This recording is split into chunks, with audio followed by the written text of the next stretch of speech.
ये हमारे लिए सपना हो सकता है कि आजादी से पहले पाल, प्रजापति, कश्यप, सैनी, मौर्य, साक्य, कुशवा, बिंद, राजभर, केवट, मल्ला, जाट, गुजर, यादव, कुर्मी, चमार, वाल्मीकि, पासी, धोबी, कोरी, खटीक, नुनिया, चौहान, तमाम दलित, पिछड़ी, आदिवासी जातियों के लोगों को स्वाभिमान सम्मान का जीवन मिल जाए, ये सपना हो सकता था।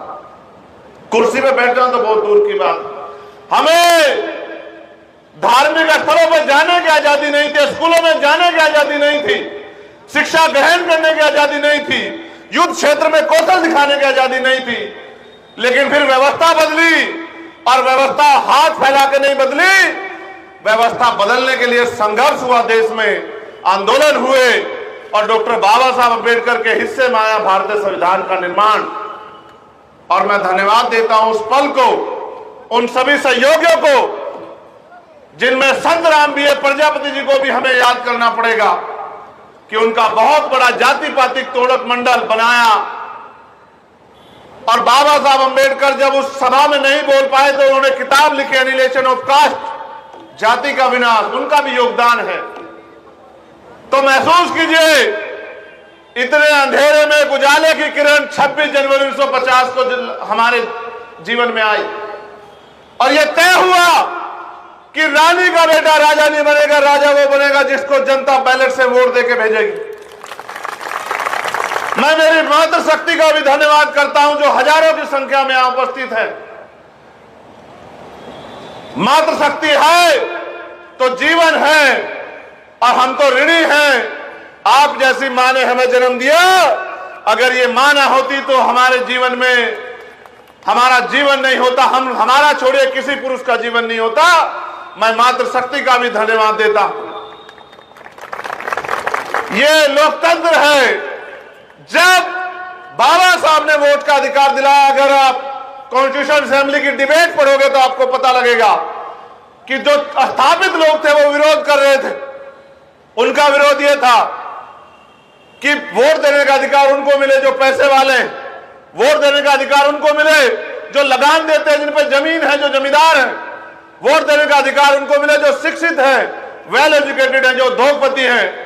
लेकिन बाबा साहब ने कहा कि चंद लोग अगर फैसला करेंगे तो ये लोकतंत्र नहीं बन पाएगा। असल लोकतंत्र तब बनेगा जब जनता फैसला करेगी और बहुसंख्यक लोग अपने मत से फैसला करेंगे कि कुर्सी पे कौन बैठेगा। जब हम आजाद नहीं थे तब हमें मजबूरी में कुर्सी पे बैठने का मौका हमारी जिंदगी में नहीं था। लेकिन आज तो हम लोग पढ़े लिखे, जागरूक, समझदार हो गए हैं, और हमारे महापुरुषों ने भी समझाया कि अगर हमसे गलती हो जाए तो आप गलती मत करना। भारतीय जनता पार्टी को आपने मौका दिया, इस बात के साथ मौका दिया कि वो आपके दुख दर्द दूर करेंगे। और उन्होंने कहा, देश के प्रधानमंत्री ने कहा कि मैं पिछड़ी मां का बेटा हूं। लेकिन आप बताओ, क्या पिछड़े वर्ग की एक समस्या हल हुई? क्या मंडल कमीशन की बाकी सिफारिशें लागू हुई? क्या 27% मिलने वाला आरक्षण बढ़ के 52% हुआ? क्या धन धरती राजपाट में हिस्सेदारी मिली? जो मिला था, जो मिल रहा था, उसको भी छीनने का काम इस सरकार ने किया। उदाहरण के तौर पे हम यूपी की बात करेंगे, 69,000 शिक्षक भर्ती हुई, 20,000 पदों पे हमारी हिस्सेदारी में घोटाला हुआ, आपने देखा होगा। और 20,000 पद जिन पे दलित पिछड़ों के बच्चे कुर्सी में बैठ के, क्योंकि हमारे लिए नौकरी नौकरी नहीं है, हमारे लिए नौकरी अवसर है अपने समाज का हाथ पकड़ने का और अपने समाज को स्वाभिमान सम्मान की जिंदगी देने का। तो वो नौकरी मिलती तो 1 लाख परिवारों के जीवन में अवसर पैदा होते, उनसे मार्गदर्शन लेके अगले 1 लाख लोग तैयार होते। अभी मेरा एक छोटा भाई जिसने मुझे कागज दिया, नाम है अनिल कुमार, 6800 शिक्षक भर्ती में चयनित है। हमसे लिखा अगर ज्वाइनिंग मिल जाएगी तो 10,000 रुपए मैं आजीवन पार्टी फंड में जमा करूंगा। आप महसूस करो, उसकी दिल की इच्छा बड़ी मजबूत है। लेकिन ये 20,000 पद हमसे छीने किसने? उत्तर प्रदेश की सरकार ने, उनके शिक्षा मंत्री ने, अपराध किया। हमने 4 दिन खुले आसमान में इको गार्डन में आंदोलन किया और एक बड़ा आंदोलन करके सरकार के घुटने टिकवा के 6,800 नौकरियां नियुक्तियां रिलीज कराने का काम किया। और जब वो नियुक्तियां रिलीज हो गई, पाल, प्रजापति, कश्यप, सैनी, मौर्य, साक्य, कुशवाहा, बिंद, राजभर, केवट मल्ला के बेटे को, कुर्मी पटेल के बेटे को जब नौकरी मिलने का नंबर आया तो यही सरकार कोर्ट चली गई और 6,800 नौकरियों पे स्टे लगवा दिया। करना यह चाहिए था कि उस भ्रष्ट शिक्षा मंत्री को जेल भेजना चाहिए था 420 का मुकदमा लगा के, जिसने हमारा अधिकार छीनने का काम किया। लेकिन अधिकार छीनने वाले को जेल ना भेज के हमारे बच्चों को सजा देने का काम किया। मेरे पिछड़े समाज के लोगों, दलित समाज के लोगों, हमारी बहनें बच्चियां जब अपने हक की आवाज उठाने गई तो उनको लाठियों से पीटने का काम किया होगा। कई बहनें ऐसी थी जिनके हाथ टूट गए, जिन्होंने छोटे छोटे बच्चे गोद में लिए हुए थे।